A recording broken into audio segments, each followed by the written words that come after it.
মাদকদ্রব্য নিয়ন্ত্রণ অধিদপ্তরের তথ্য অনুযায়ী দেশে বর্তমানে প্রায় ৮২ লাখ মানুষ মাদকাসক্ত, যা মোট জনসংখ্যার প্রায় ৪.৮৮%। নতুন নতুন সিনথেটিক ও সেমি সিনথেটিক মাদকের বিস্তারে এই সমস্যা আরও জটিল আকার ধারণ করছে।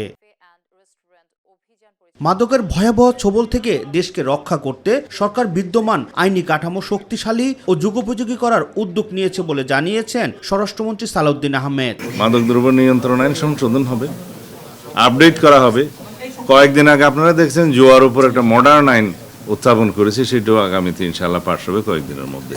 মাদকদ্রব্যের অপব্যবহার ও অবৈধ পাচার বিরোধী আন্তর্জাতিক দিবস উপলক্ষে সচিবালয়ে আয়োজিত সংবাদ সম্মেলনে তিনি জানান, মাদকদ্রব্য নিয়ন্ত্রণ অধিদপ্তরের সক্ষমতা বাড়াতে অধিদপ্তরে অত্যাধুনিক অস্ত্র, পর্যাপ্ত ট্রান্সপোর্টেশন ও ডগ স্কোয়াড যুক্ত করা হচ্ছে। মাদক ব্যবসায়ীদেরকে ধরার পরে থানায় সুপর্দ করার আগে, এফআইআর করার আগে মধ্যবর্তী একটা সময়ে রাখতে হয়। সেই রাখার জন্য আমাদের কোনো হাজতখানা, আমরা মাদকদ্রব্য নিয়ন্ত্রণ অধিদপ্তর কোনো রেগুলার থানা না, হাজতখানার ব্যবস্থা রাখা হচ্ছে, ট্রান্সপোর্টেশনের ব্যবস্থা রাখা হচ্ছে, ডগ স্কোয়াডের ব্যবস্থা রাখা হচ্ছে, অত্যাধুনিক অস্ত্র দেয়া হবে।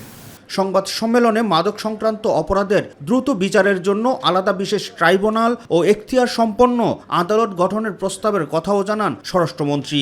মাদক দ্রব্যের জন্য আলাদা ট্রাইব্যুনাল সৃজনের প্রস্তাব দিয়েছি, পাশাপাশি এখতিয়ার সম্পন্ন আদালতও থাকবে। রাকিব হাসান, মাই টিভি, ঢাকা। আর মাদক ব্যবসায়ীদেরকে